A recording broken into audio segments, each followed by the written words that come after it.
When Joe Biden took office more than 2 years ago now, he asked nearly all of the United States attorneys from the Trump era to resign. This is a typical process for a new president. But Joe Biden went out of his way to leave two in particular, federal prosecutors in place. One was John Durham. Yes, you've heard a lot about that guy, who was conducting a special counsel investigation into the origins of the Russia probe. You may also remember that politically charged investigation basically ended with a whimper. And the other was the U.S. Attorney for the District of Delaware, a man named David Weiss, we've heard a lot about in recent weeks. He was investigating Biden's own son. That's why he kept him. Now, I remember this well. I was working on the Biden transition team when these decisions were made, and it was not exactly the easier option. I mean, no one in the Biden orbit knew what either prosecutor would decide to do. But the point was that the investigative work of the Department of Justice and these attorneys must be independent, and it was important to let them finish their work. That is how the system is supposed to work. Well, last month, U.S. Attorney Weiss brought charges, 2 misdemeanor tax offenses and a felony firearm offense. All 3 stem from a time while Hunter Biden was battling drug addiction, something, by the way, millions of Americans deal with, either themselves, family members, or others in their life. And he was very open about it. He wrote a memoir that he published in 2021 and talked all about it.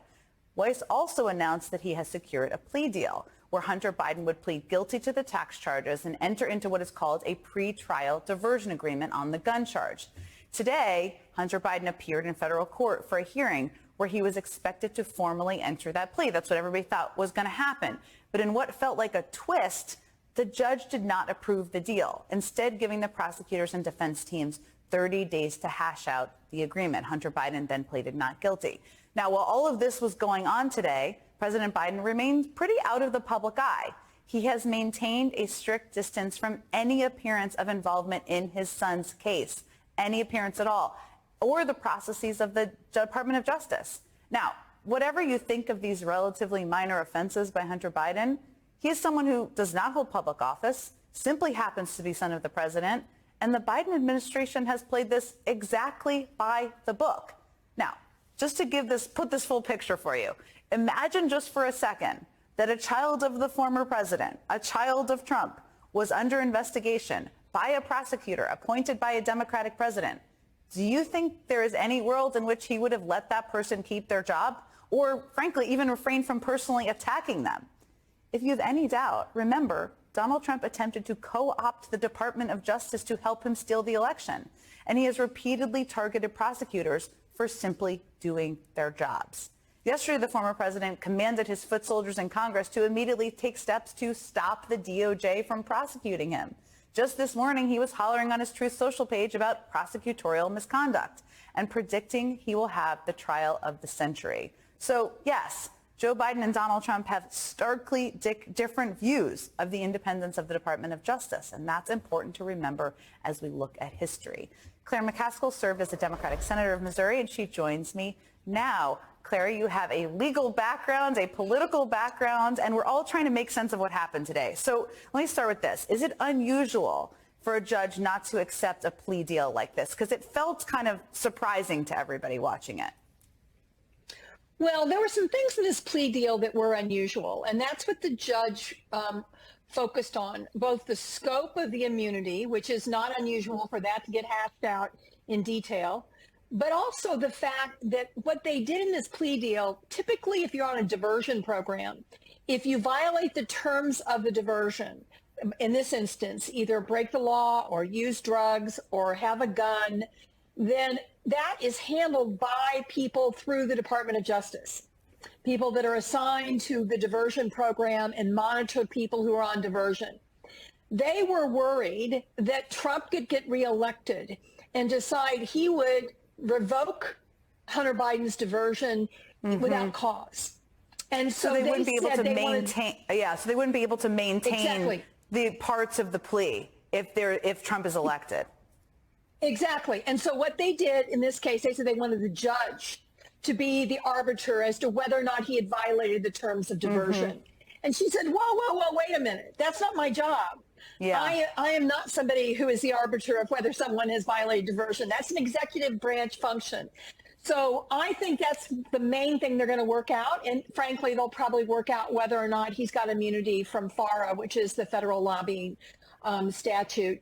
And I think once those two things get worked out, I think the plea would go forward as had been previously planned. So that's what happens. They gave 30 days for them to work it out. Is that primarily what happens over the next 30 days? And do they reconvene again, or what happens next? Well, they have to come to an agreement as to the scope of immunity, and they have to come up with a way to monitor his diversion that does not involve the judge directly. And that's what I believe they will spend their time on trying to work out. If they can't, then there would be no plea deal. He has been charged. It would be up to the prosecutors to decide whether to charge him with more cases or to go forward on what they had already charged him and have a trial. It would be fairly unusual for someone who has paid all of their taxes and penalties to go to trial on a case, on a tax case. Typically, if someone pays them all plus penalties, particularly under circumstances where they admit they were impaired with an addiction at the time, that would be unusual to put to a jury. You don't know how excited. I mean, frankly, the Republicans want to do away with the IRS, so I don't know why they're worried about paying taxes. They want to make sure nobody pays taxes, and I don't think Trump's somebody. He used to say anybody who paid taxes was a sucker. Well, you gave me a perfect transition to ask you to put your political hat now on, Clara, because what I'm curious about is what you'll be watching over the next couple of days. I mean, Hunter Biden is a favorite target of Republicans in the House, Republicans from the Trump wing of the party and others. What accusations and arguments do you think they're going to make, given this didn't go exactly as planned today? Well, they're going to keep doing what they've been doing. They are going to try to indict a father for loving his son who has been addicted to drugs and or alcohol, and without evidence of the father doing anything other than loving that son. And that, I think, doesn't fly with most of the American people. It may fly within that small calcified circle of the Trumpers who want to believe that somehow Joe Biden was involved in nefarious dealings, but there's no evidence. And believe me, if there was evidence, Durham, who was left in place, as you pointed out, by President Biden, would have found it. And certainly Weiss, who was left in place by President Biden, would have found it. And I do not believe for a minute that either one of those federal prosecutors that had the resources of DOJ at their disposal would have found evidence, if it was there, that would have shown any problem of Joe Biden. So this is a dog that won't hunt. And they have selective amnesia, by the way. They have selective amnesia. I mean, I can make a very strong argument politically that the only reason Donald Trump is president is because of DOJ and them inappropriately issuing a letter 10 days before the election about Hillary Clinton's emails. You wouldn't he ever would have been elected without You wouldn't be the only one who makes that argument. Well, a dog that won't hunt. I love that phrase. Love a good Clara McCaskillism. Thank you so much for joining me with both your political and your legal hat on tonight. Basically, if people make you believe you're divided, don't accept that. You're not divided. You wouldn't be sitting here if you were divided. It's the politics in Washington, the business of the Democrat and Republican Party that has a better model. Their business model is better if you're divided. And basically, they get you all chained up and you're ready to go, and nothing gets done. So their business model is better to be divided than united. And we're going to change that. That was America's self-described unifier, Senator Joe Manchin, Democrat of West Virginia, at a town hall in New Hampshire sponsored by No Labels, an organization that is trying to sell itself as nonpartisan. Though there are big, huge, gaping questions about who is backing the group, since they refuse to disclose their donors, and huge holes in their argument that running a third-party ticket wouldn't just elect Donald Trump. So maybe unity and an end to all division sounds great on paper. I mean, more options, tone down the partisanship. Can't we all just get along? It sounds good.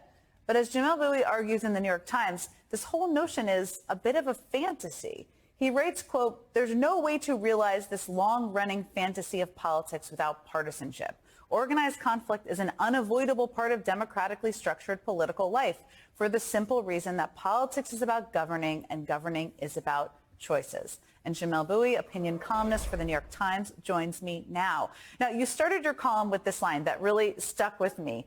For as long as Americans have had partisan political competition, they have hated partisanship itself. Or I'm going to add or so they say. But you make the case for the effectiveness of partisanship. So let's hear it. What's the case? Sure.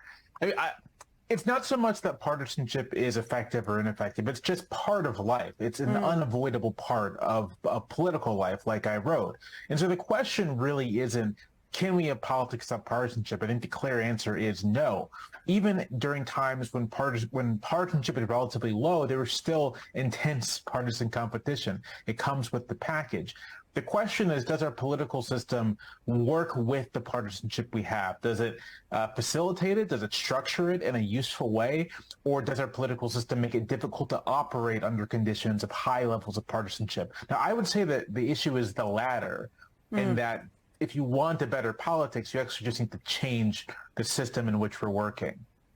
Now, so one of the arguments of changing the system are these candidates who are running potentially for no labels or in a third party. And national polling has captured the appetite for a third party or unity ticket for decades. I mean, back in 2016, it was 46% said we needed a third party. A poll last week said 47%. It's been around for a while. But in actual elections with a third party or unity candidate, it typically turns into single-digit support. Maybe that validates what you're saying in your column, but why do you think that is? I think it's because typically these third-party candidacies aren't really challenging or changing the system at all. First of all, it's not clear that voters want some sort of like amorphous unity ticket. When voters talk about wanting a third option, they often mean they want something distinct. And the thing about a unity ticket is, by definition, it isn't distinct. But the other thing is that there's no real way to win, given the Electoral College, given the fact that you need to kind of structure elections over the entire country, especially for presidential election. There's no real way for a third party to win. And really the only time a third party has actually won or come close to winning in American history is when the other parties collapse, right? The Republican Party emerges out of the collapse of the Whig Party. And so it's like the system briefly becomes no longer a two-party system and then becomes a two-party system again. And so you have to actually change kind of the underlying rules of the game to even make a third party viable in any kind of election. And then the third parties that are likely going to emerge are going to stand for something specific. They're not just going to be a kumbaya party of all sides coming together.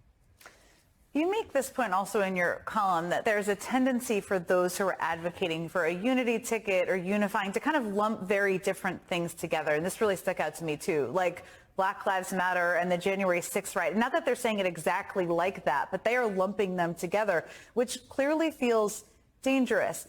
Why do you think that that is part of the argument? Or do you think that they don't think of it that way? I mean, my sense is that they think of it as they're positing the two extremes. And Senator Manchin, during the town hall, this is the terms in which he talks about it, that there are these two extreme sides. And I mean, those extremes aren't equivalent at all.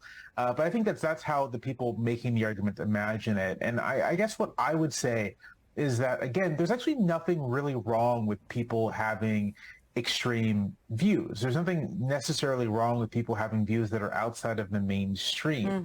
The question is, like, to what extent do we want those views to be represented in our politics?